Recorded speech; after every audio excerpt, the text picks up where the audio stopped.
Hi, I'm Val, and I love to talk about interior decor and design. And today I want to teach you how to furnish and decorate a home from scratch. Whether you're moving out of your parents' house, migrating, separating from a partner, or have lost your home due to any kind of circumstance, starting over from scratch can be really hard. If you ever find yourself in any of those situations and want to get your things in order, literally and figuratively, taking things step by step is key.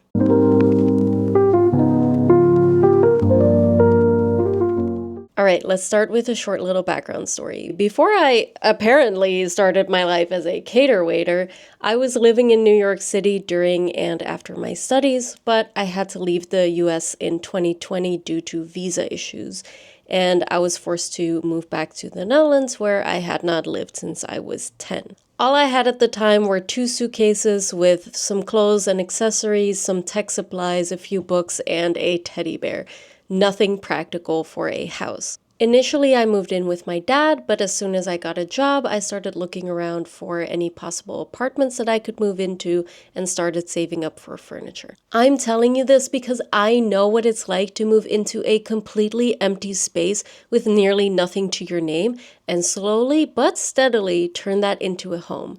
And while I did have some help from family, I did most of it by myself. Before we even get to the first step, it's important to prepare by creating a mood board or at least writing down what kind of colors, patterns, styles, etc. you want to incorporate into your new home. And of course, if you live with a partner or roommates, it's important to do this together. This will make it a lot easier to curate furniture and decor and hopefully keep any regrets to a minimum later down the line. If you want some tips on how to define and work out your personal taste, I have a video on that topic which I'll link down below. Go back to your vision with each of the following steps. Step number 1, make sure you can sleep comfortably. Sleep is obviously really important for functioning, especially if you're both working and setting up a brand new home, and even more so if you have kids. But it's also good to just have one space that is comfortable and uncluttered. If you can, start with a bed, a wardrobe, and some curtains. They don't even have to be tailored as long as they block out the sunlight. The wardrobe is super important because it keeps your bedroom tidy and allows you to at least find your clothes and start the day right before you dive into all the chaos. The next most important thing is the bed. And if you really can't get a bed right away, I would prefer a regular mattress on the floor over an air mattress just for the sake of comfort. But definitely don't do this too long because when you put a regular mattress on the floor without any air underneath, it's gonna grow mold. It's gonna get moldy, and we definitely don't want that. If you do have a bed but no nightstands, don't worry, you can use a box or maybe a stack of books for the time being. But a nightlight is really important because this will be your resting space, not just for sleep. So you might hang out here at night and you just need a place to relax. At the time, 5 years ago, I bought a bed with matching nightstands off of the Dutch version of Craigslist, Marktplaats, which I'm not sure if I would ever buy a matching set again. I mentioned this in my last video. I don't really love matching furniture, but I was young, I needed something, and this came all together and it was really cheap, so my dad and I picked it up and there we went. I got mattresses from IKEA because I actually think some of them are pretty decent if you don't require special orthopedic type stuff or if you're not a bad sleeper. And I thrifted a dresser and a Billy bookcase for my shoes. For the rest of my wardrobe, I just hung 2 rods in this semi-walk-in closet situation that I had, and I used this opportunity to buy all of the same hangers. And they were the kind of design, just the black velvet hangers that even if they were discontinued at that store, I'm sure I could get very similar ones elsewhere because having only 1 or maximum 2 types of hangers will make your wardrobe so much more overseeable and feel less cluttered. I was able to bring a small table lamp from my dad's house as a nightlight, and that was it. That was my bedroom setup. If you have children, you want to follow this step the same in their bedrooms, except maybe add a toy box if they're little or a little desk and chair if they're a bit older, and it may help to let them pick out a new bedding, maybe their nightlight, just so that they can get used to this new room and give them a little sense of it being their own. But I don't have kids, so that's just what I imagine I would want when I was younger. Step 2 is being able to keep and prepare food. The second most important aspects of your home will be your kitchen and bathroom for basic functions, but usually you don't need that many bathroom items except maybe a shower curtain and a toilet brush. Those are pretty easy to get, so let's focus on the kitchen. You need dishes, cookware, and at least 2 of your most frequently used appliances. Now, my kitchen didn't even come with a stove or a fridge, but I was able to buy the stove off of the previous tenants that was already there, and I got an old fridge out of my dad's shed, so at least that was covered. And aside from that, I opted for an electric kettle because I drink a lot of tea, and a microwave because I'm lazy. But for you, it might be, for example, a blender and an air fryer. If you can get more, great, but I would start with at least a minimum of 2 and a maximum of 4 items. I also got some dishware and cookware from family since a lot of people tend to keep that kind of stuff around even though they don't use it anymore. But obviously, if you can't just get it from people, it's pretty easy to thrift. Now, where are you gonna eat? We'll get to that, but keeping and preparing food is the first priority. Step 3. For me, the third most important thing was a couch.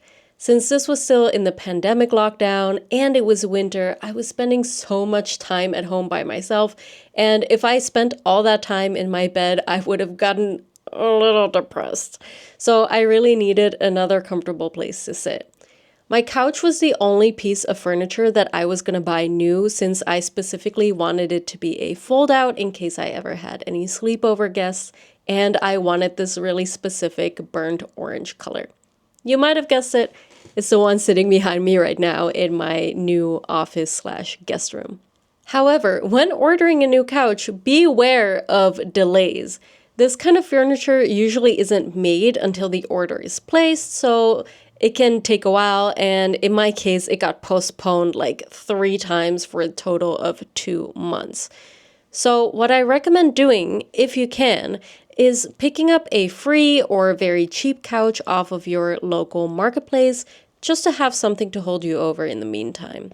This made it a lot easier to have my family over, I could eat my meals on it, and it improved my sleep a lot by not spending all my time on my bed. Also, bonus points if you get at least 2 lamps along with that couch because you don't want to be chilling with the overhead light on constantly. You can find simple secondhand lamps for super cheap, so even if they're not exactly what you want, you can always redonate them later. Step 4 for me was a dining table and chairs. Now, if you work from home or you really want to host dinners right away or game nights, or maybe you have kids and you really want to all eat together at a table, this could take priority over the sofa for you. And in that case, you can switch steps 3 and 4.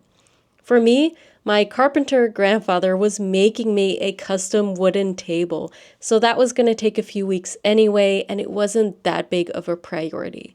Also for the chairs, I got really lucky. I found a matching set of 4 for pretty cheap at a thrift store. So once the table came in, I had the chairs and I was ready to finally eat like an adult. Step 5 is leisure. If you watch a lot of TV, this will be your next priority because again, I want to stress how important it is that you're able to relax in between the unboxing, the painting, the shopping, etc.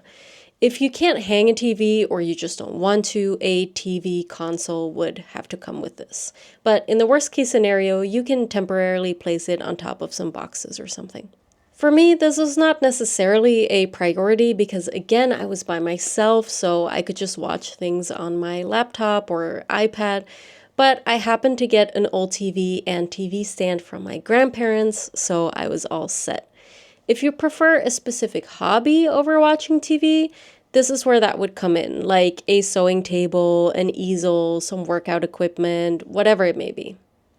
Okay, now we've covered the first 5 steps, and at this point you should be able to sleep, cook, bathe, sit, eat, work, and leisure out. All your basic needs covered. Ideally, I would aim to have these within the first 4 to 6 weeks, or you might lose your mind a little from your frustratingly empty apartment. Now we're going to get into more comfort items, decorations, and specializations. Step 6, if applicable, is painting and hanging. And I mean things, not the rich. Well, if you were able to paint and install any shelves or anything like that before you moved in, great. I was able to afford 2 weeks of rent before actually moving in so that I could paint a little and start moving in some stuff and not just keep everything I was gathering at my dad's house. But of course, that's not always an option. Now that you've settled in slightly, you're able to think about what you want to paint and where you might want to hang shelves or wall art or a coat rack, curtains, things like that. I recommend doing this at this stage because it's not a first priority, but you also haven't gathered that many items yet that would be in the way and make it harder to move around. Since these are some pretty big changes, consulting your mood board or your written vision is extra important in this step.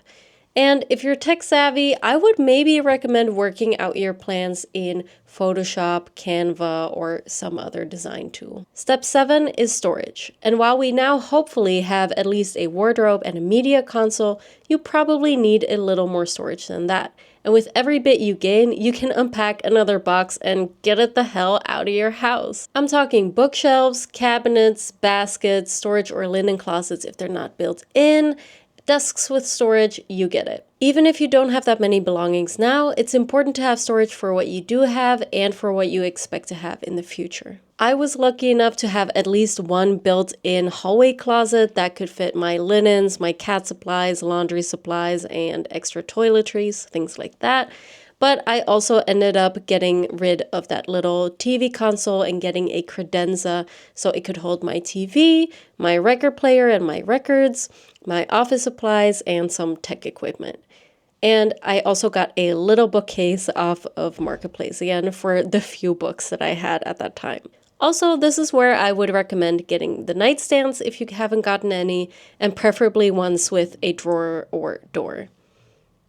You know why. Step 8 is textiles. All right, so now you have some furniture, some appliances, hopefully some lamps, possibly something on your wall, but your home might still feel a little soulless and cold. This is where soft textures can really help, specifically textiles. Start with some throw pillows, but not too many, and maybe some blankets for your living room and bedrooms. If you ordered a new couch, hopefully it will have come in by now and you can spruce it up a little. Curtains for other rooms besides the bedrooms might be important if you have very little privacy, but it's not a must. A rug for at least the living room would be great, but take your time choosing one since its large size makes it very present and they tend to be quite pricey. But by now you're probably a few weeks or even a few months in, so maybe you know what you want already, in which case now is the time to go for it.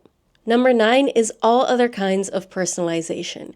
Yes, your home is now soft, but it still lacks a little personal touch in the form of decorations, like paintings, photos, candles, little statues if you want, and maybe some more or nicer lamps. This is a category that you can spend years building on, so please don't rush and get a bunch of mass-produced stuff that you have no personal connection with.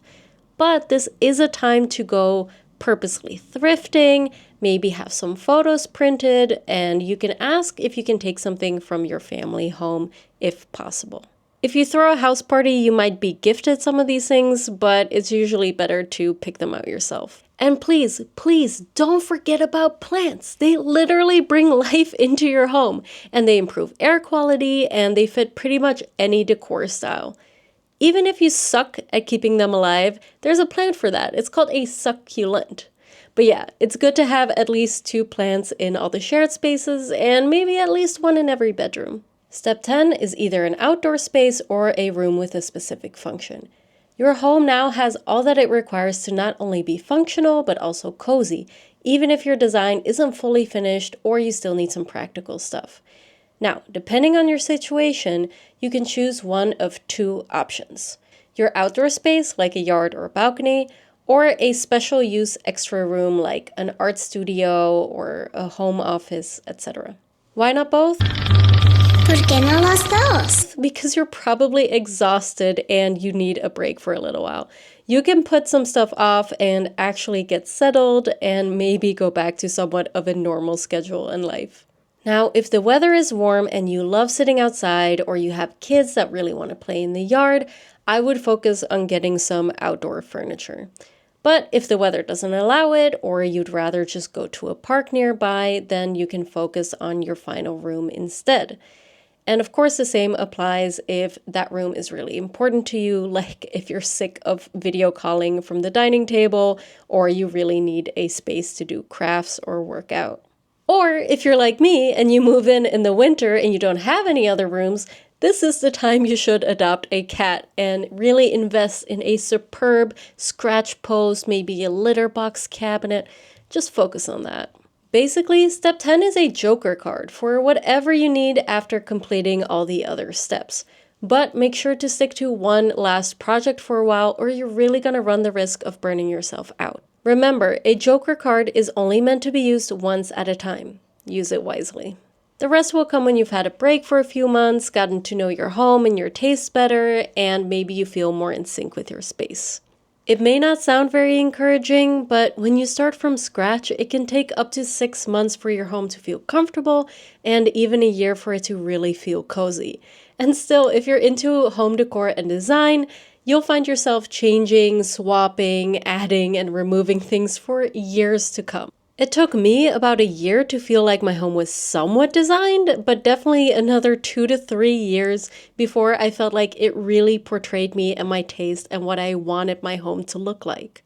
It wasn't until the last year that I lived in my previous apartment that I pretty much left things the way they were. Which, to be honest, did get kind of boring, so thank God I was able to buy my new bigger apartment last summer, so this time I had the basics, but I can design my little heart out again.